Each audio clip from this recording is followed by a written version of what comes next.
Hello everyone! It's already 2 years since I did my last video about what I bring for my travel toiletries, and since I have minimized quite a lot over the last few years again, I thought it's time for an update and to show you what I bring with me nowadays. And what I have in here easily lasts me for 3 weeks, but I will also talk a little bit about how I adapt when I go on a longer trip. And because so many people always ask about it, all the links to the products that I could find are in the description. So first, let's talk about the pouch that I use, and if you watched my videos over the years, I'm sure you've seen this already several times.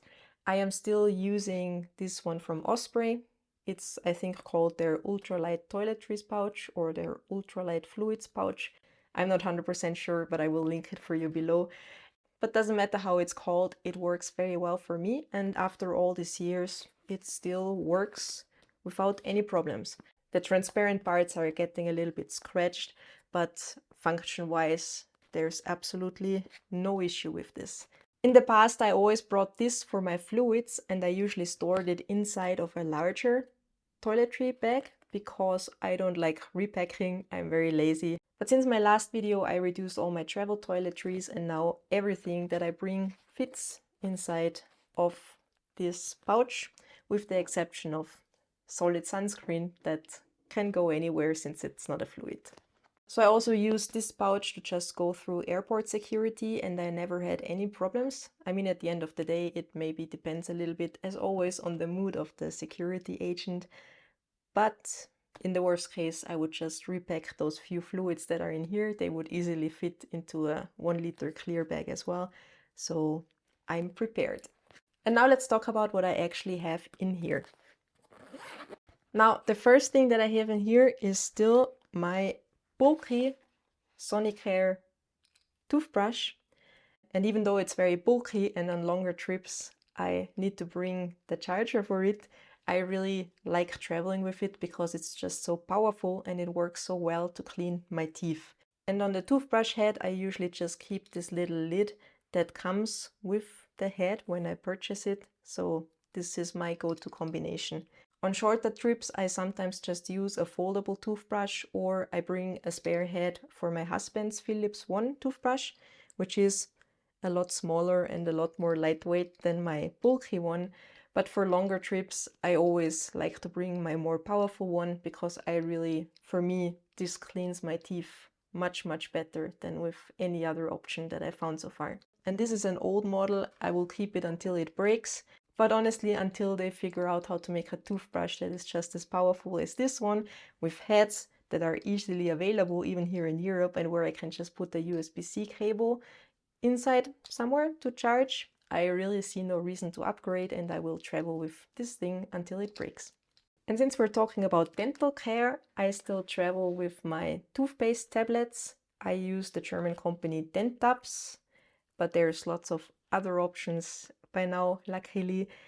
In here I have enough to go for 2 to 3 weeks, but if I really go on a longer trip, I usually bring enough to cover like the travel days plus a few extra, and then when I'm at my destination, I usually just purchase a toothpaste and share it with my husband.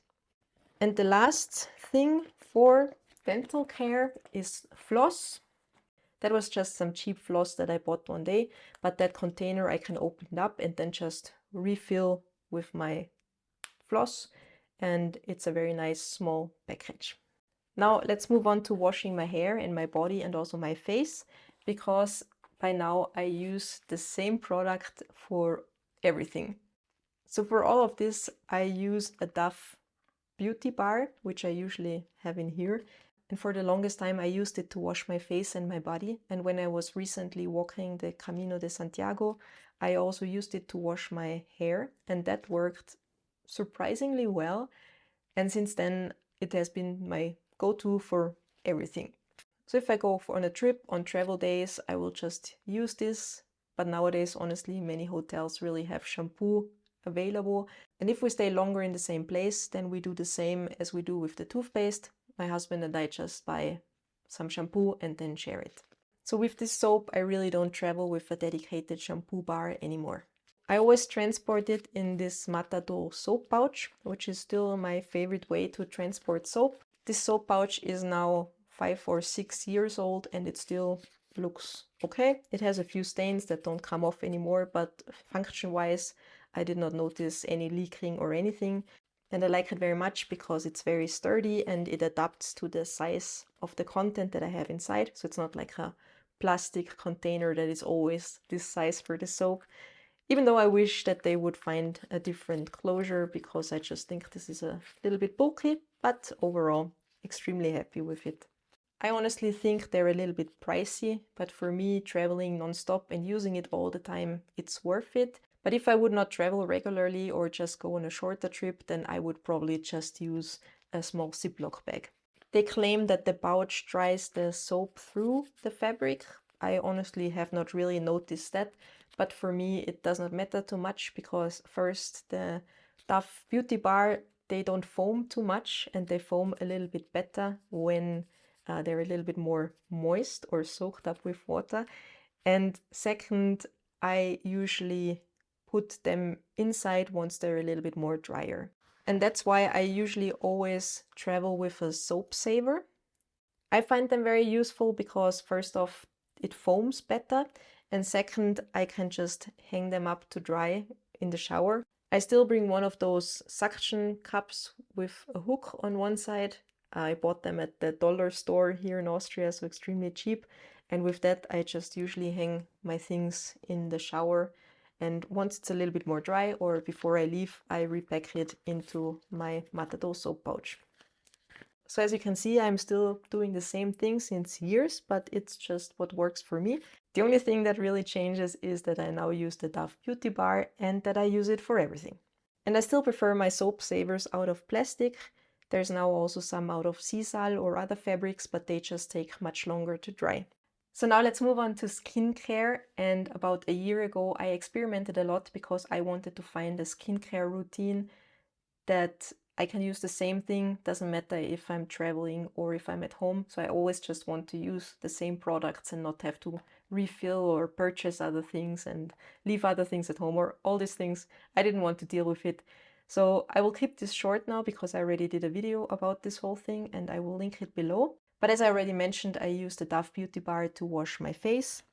I use a retinol. The one that I use at the moment is this one from COSRX. I don't know how to pronounce the name correctly. I use this one because it has the nicest packaging, because all the others have these huge containers and dispensers and stuff. This one is very travel friendly. I don't care too much for the smell, to be honest, but it works very nicely on my face. But if you have never used retinol before, then make sure to educate yourself about how to properly use it. After I apply the retinol, I wait a little bit and then I usually apply some of this dry oil. It's also an old favorite of mine that you've seen in many videos. This one is the one from Cattier. I refill it in a smaller 30 milliliter bottle that lasts me a long time, and I use it for my face and also for my body in the winter when it gets more dry. And I also use a few drops for my hair, so I can use a few more before washing or just one or two after washing. I always have to make sure not to use too much, otherwise it looks very greasy. But this dry oil has been very helpful to minimize the toiletries. And once a week or so, I do a peeling in my face. So nowadays I just bring small things like this. I have this micro peeling mask that I like very much. And if you have no more space in your fluid pouch, then you could also use something like this enzyme powder or also sheet masks. Those two things don't count as fluids. And the last thing, the next day in the morning, I always use sunscreen for the face. And thanks to everyone who recommended all these Korean sunscreens to me. They have been working really great. I have already tested this one from, still don't know how to pronounce it, COSRX, and also the ones from Beauty of Joseon, and also Haru Haru Wonder. And I have to agree, for my face, the Korean ones really work much better than the European alternatives that we have. So the next thing in here is my deodorant. I use a very strong one that I only need to apply every 5 days or so. It's called Perspirex. I can buy it here in pharmacies, but also Amazon carries it.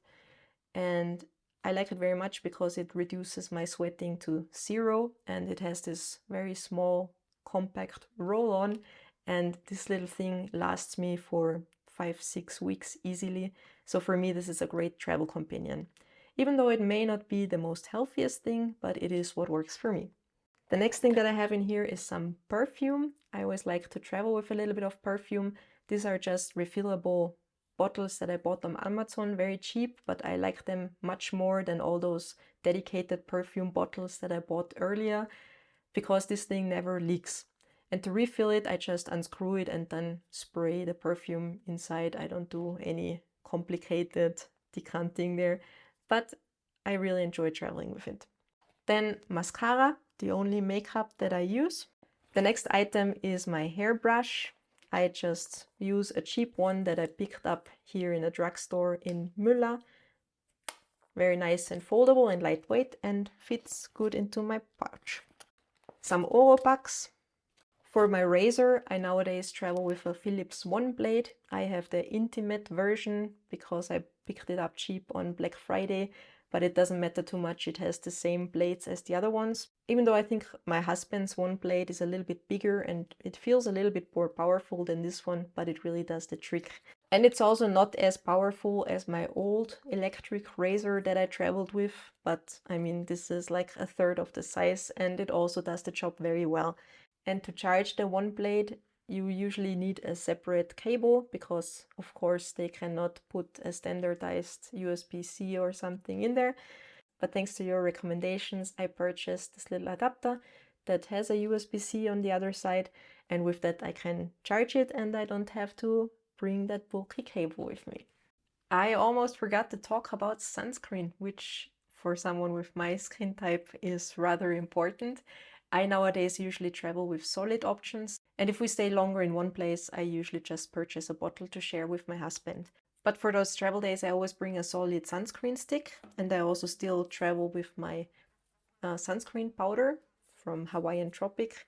It has a brush integrated, and I like it very much because I can also apply it to my hair parting up here and prevent sunburns there. So these two things are very important for me, but not inside the toiletry pouch. And the last things that I have in here is just some tools to do my nails. So I bring small scissors, I bring a very small lightweight nail clipper. I have a multi-tool that is a cuticle pusher and a cuticle knife. And I also bring pliers. And all of those tools are TSA safe. I have traveled multiple times with all of them without any troubles. And if you want to know more about those things, I already did a video about my nail care tools as well. And if you like this video, then consider subscribing to my monthly newsletter or to this channel. And other than that, thanks for watching and I hope to see you in the next video. Bye!